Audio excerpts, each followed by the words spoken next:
નમસ્કાર મિત્રો, નોલેજ ગુરુજીમાં આપનું હાર્દિક સ્વાગત છે। મિત્રો, આજે લેવાયેલ ધોરણ 10નું સામાજિક વિજ્ઞાનનું પેપર સોલ્યુશન આજના વિડીયોમાં આપણે કરીશું। પેપર સોલ્યુશન કરતાં પહેલાં હું તમને કહેવા માંગીશ કે જો તમે આપણા પરિવારમાં નવા હો તો પરિવારને સબસ્ક્રાઇબ કરી લેજો અને બાજુમાં આપેલ બેલ આઇકન પર ક્લિક કરી દેજો, જેથી આવનારી ન્યૂ વિડીયોની નોટિફિકેશન મળતી રહે તમને સૌથી પહેલાં। વિડીયો પસંદ આવે તો વિડીયોને લાઇક કરજો, શેર કરજો અને કોમેન્ટ કરી અમને જણાવો તમારું સામાજિક વિજ્ઞાનનું પેપર કેવું ગયું। તો પ્રથમ પ્રશ્ન છે, જો મિત્રો તમારી પાસે જુદા જુદા પ્રશ્નપત્ર નંબર હશે તો તે પ્રશ્ન ખોલીને તેમાં આ પ્રશ્ન ગોતીને સાચો જવાબ સામું ટીક કરી લેજો। પ્રથમ પ્રશ્ન છે, ધોરણ 10માં અભ્યાસ કરતો દર્શેલ નામનો વિદ્યાર્થી બોર્ડની પરીક્ષા આપવા દ્વિચક્રીય વાહન લઈને જાય છે, જેને ચલાવવા માટે પરવાનો જરૂરી છે, જે તેની પાસે નથી અને પોલીસ દ્વારા તે પકડાય છે। આ પરિસ્થિતિમાં પોલીસે દર્શીલ સાથે શું કરવું જોઈએ? તો મિત્રો સાચો જવાબ આવશે તેનું વાહન જપ્ત કરીને તેને જવા દેવો જોઈએ। આ મિત્રો અંડરલાઇન કરેલી છે તે વિકલ્પ સામું ના જોતા હું તમને સાચા વિકલ્પ સામું ગોળ રાઉન્ડ કરીને બતાવીશ।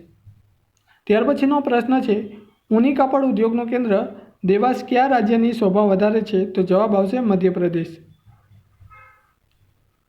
ત્યાર પછીનો પ્રશ્ન છે, નીચે ચિત્રમાં આપેલ લોગો શાના પર લગાડવામાં આવે છે? તો જવાબ આવશે ઊની બનાવટો અને પોશાક પર લગાડવામાં આવે છે। ત્યાર પછીનો પ્રશ્ન છે, મિશ્ર અર્થતંત્ર બીજા કયા નામે ઓળખાય છે? તો નિયંત્રિત આર્થિક પદ્ધતિ દ્વારા પણ ઓળખાય છે।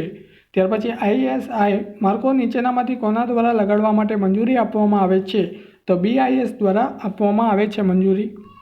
ત્યાર પછીનો પ્રશ્ન છે, નીચે આપેલા વિધાનો વાંચી તે કયા અનુસંધાને છે તે જવાબ શોધીને લખો। તો સાચો જવાબ આવશે વન સંરક્ષણના ઉપાયો છે।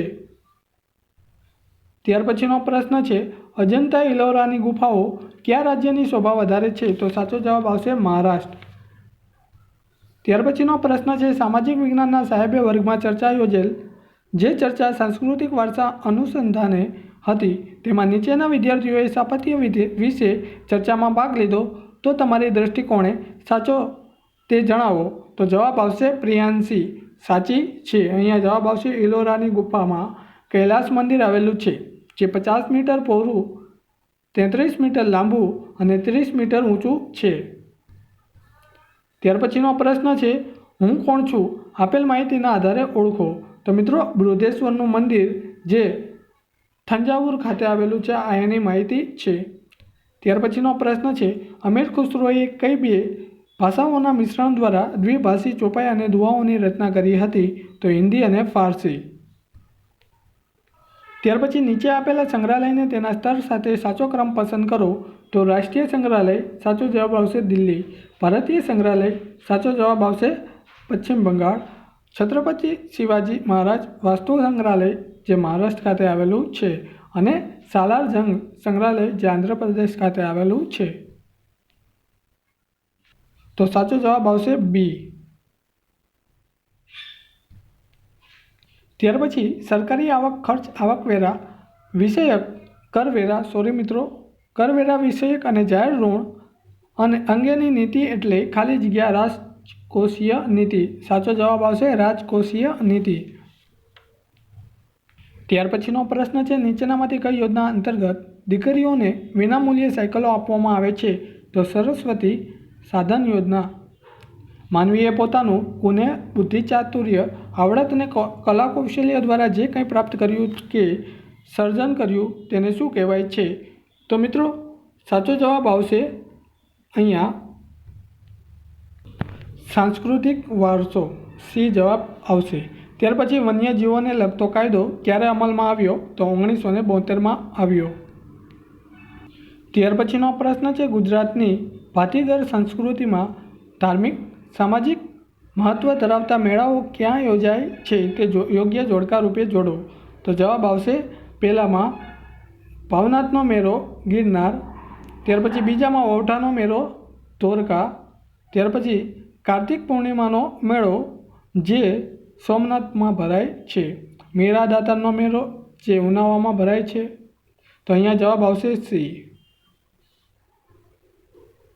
ત્યાર પછીનો પ્રશ્ન છે, નીચેના વિધાનોના જૂથમાંથી એક વિધાન જુદું પડે છે તે વિધાન ક્યાં ક્યુ છે તે જણાવો, અથવા તો તે વિધાન ક્યાં તે શોધો. તો ચરક. સાચો જવાબ આવશે ચરક. તાજમહેલના શ્વેત સંગમરમર આરસ ઝાંખા અને પીળા પડી રહ્યા હતા, તેનું કારણ શું હતું? તો વાયુ પ્રદૂષણ. ત્યાર પછીનો પ્રશ્ન છે, માનવ વિકાસ અહેવાલ 2015 મુજબ ભારતના પડોશી દેશોને ઉતરતા ક્રમે ગોઠવતા કઈ જોડ સાચી બનશે? તો શ્રીલંકા, ભારત, ભૂતાન અને નેપાળ. સાચો જવાબ આવશે ડી. વિશ્વ વેપાર સંગઠનનું મુખ્ય મથક કયા શહેરમાં આવેલું છે? તો જીનીવા ખાતે આવેલું છે. ત્યાર પછીનો પ્રશ્ન છે, 1981માં પ્રદૂષણને નિયંત્રણમાં રાખવા માટે ભારત સરકારે કયો અધિનિયમ પસાર કર્યો હતો? તો વાયુ પ્રદૂષણ નિયંત્રણ અધિનિયમ પસાર કર્યો હતો. ત્યાર પછી નીચે આપેલ ઉપગ્રહ અને સામૂહિક સંચાર માધ્યમને તેના યોગ્ય સ્થાને ગોઠવી ઉત્તરો શોધો. તો જવાબ આવશે પહેલા સામું IRS, સામું આવશે ભારતીય દૂરસ્થ સંવેદન. ત્યાર પછી PSLV સામું આવશે પ્રક્ષેપણ વાહન. ઈમેલ સામું આવશે વ્યક્તિગત સંચાર તંત્ર અને દૂરદર્શન સામું આવશે વીજાણુ માધ્યમ. ત્યાર પછી નીચે આપેલી ચિત્ર જોઈ જણાવો કે આ ચિત્ર કોનું અને ક્યાં આવેલું છે? તો મિત્રો આ ચિત્ર રહ્યું એ પદ્માણી જે અજંતા ખાતે આવેલું છે તેનું છે. અહીંયા જવાબ આવશે સી, પદ્મપાણી અજંતા. ત્યાર પછીનો પ્રશ્ન છે, પશુઓના દાણ તરીકે કયો પાક મહત્વનો છે? તો સાચો જવાબ આવશે કપાસ. ત્યાર પછીનો પ્રશ્ન છે, ત્રિપુરામાં બિનકાયદેસર રીતે આવીને વસેલા લોકોએ કયો બળવાખોર સંગઠન રચ્યું છે? તો ATTF.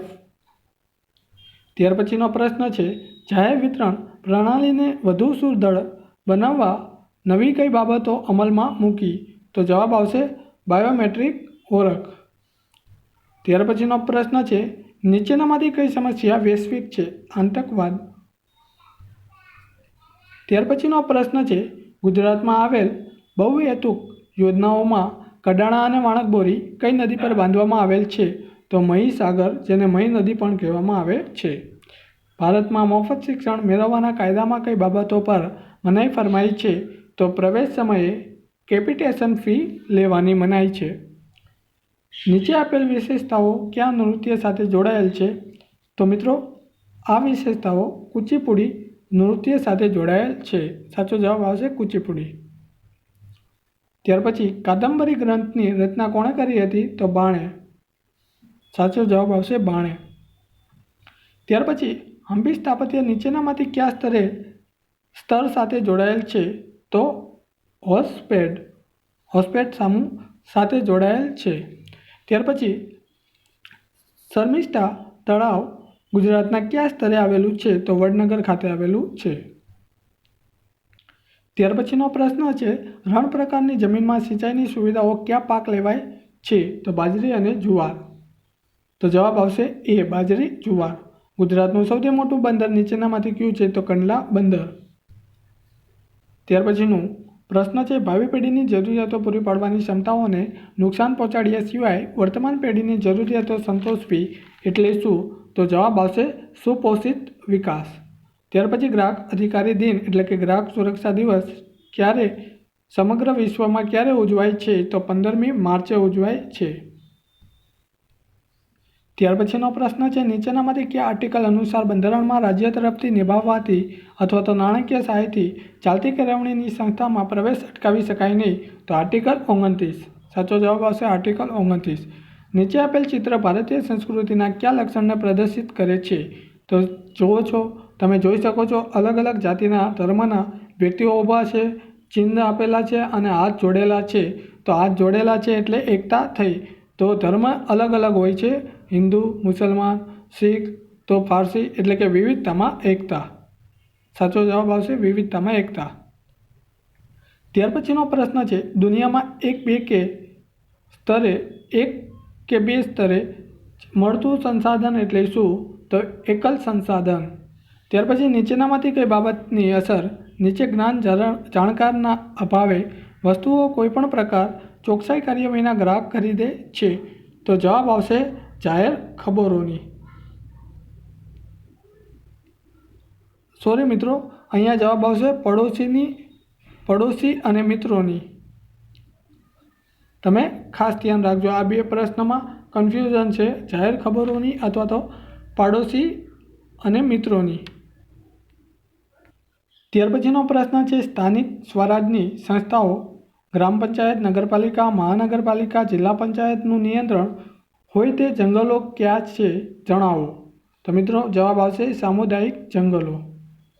ત્યાર પછીનો પ્રશ્ન છે, અમદાવાદમાં આવેલ એક શાળા પોતાના વિદ્યાર્થીઓને બાયોગેસ પ્લાન્ટ જોવા લઈ જનાર છે, તો તેમને કયું નજીકનું ક્ષેત્ર પસંદ રહેશે. તો સાચો જવાબ આવશે મેથાણ. સાચો જવાબ આવશે. ત્યાર પછીનો પ્રશ્ન છે, દક્ષિણ ભારતમાં ઉચ્ચ પ્રદેશ અને પર્વતીય વિસ્તારના કારણે કયા પ્રકારના જળનું પ્રમાણ ઓછું જોવા મળે છે. તો જવાબ આવશે ભૂમિગત જળ. સાચો જવાબ આવશે ભૂમિગત જળ. ત્યાર પછીનો પ્રશ્ન છે, નીચે જમીન નિર્માણની પ્રક્રિયા બતાવેલ છે, તેમાં પ્રશ્નાર્થ ચિહ્નની જગ્યાએ શું આવશે. ખડકો, આબોહવા, ખવાણ, પ્રશ્નાર્થ ચિહ્ન, જમીન. તો અહીંયા શું આવશે એ દર્શાવવાનું છે. તો જવાબ આવશે જૈવિક તત્વો. ત્યાર પછીનો પ્રશ્ન છે, સૂફી સંત સલીમ ચિશ્તીની યાદમાં અકબરે કયું નગર વસાવ્યું હતું. તો ફતેપુર સિકરી. સાચો જવાબ આવશે ફતેપુર સિકરી. ત્યાર પછીનો પ્રશ્ન છે, ભારતના અભયારણ્યો અને રાષ્ટ્રીય ઉદ્યાનોના સ્થાને દક્ષિણના રાજ્યથી શરૂ કરી ઉત્તરના રાજ્યોના ક્રમમાં પસંદ કરો. તો જવાબ આવશે પેરિયાર, મધુમલાઈ, વેરાવદર ને રાજાજી. સાચો જવાબ આવશે સી. ત્યાર પછી ગુજરાતનું કયું ક્ષેત્ર ખનિજ તેલ અને કુદરતી વાયુના ભંડાર ધરાવતું ક્ષેત્ર છે. તો અંકલેશ્વર. સાચો જવાબ આવશે અંકલેશ્વર. ત્યાર પછી નીચે આપેલા રેલવેના ડબ્બાના ઉત્પાદન કેન્દ્રોને ઓળખી સાચો જવાબ લખો. તો જવાબ આવશે બેંગલુરુ, કપૂરથલા, કોલકાતા અને પેરામદુર. સાચો જવાબ આવશે સી. ત્યાર પછીનો પ્રશ્ન છે, તિરક્ષ નામનો વિદ્યાર્થી તેના પિતાજી લો કોલેજમાં અધ્યાપક છે, તેના દાદાજી પશુ સંવર્ધન કરવાનું કામ કરે છે, તો ત્રયક્ષના પિતાજી અને દાદાજી ભારતીય અર્થકારણના કયા માળખામાં આવશે. પિતાજી અને દાદાજીનો પ્રશ્ન પ્રમાણે જવાબ ક્રમ જાળવવો જોઈએ. તો જવાબ આવશે અહીંયા સેવા અને પ્રાથમિક. તો સેવા અને પ્રાથમિક સાચો જવાબ આવશે. જો મિત્રો વિડીયો પસંદ આવ્યો તો વિડીયોને લાઈક કરજો, શેર કરજો અને આપણા પરિવારને સબસ્ક્રાઈબ કરવાનું ના ભૂલશો.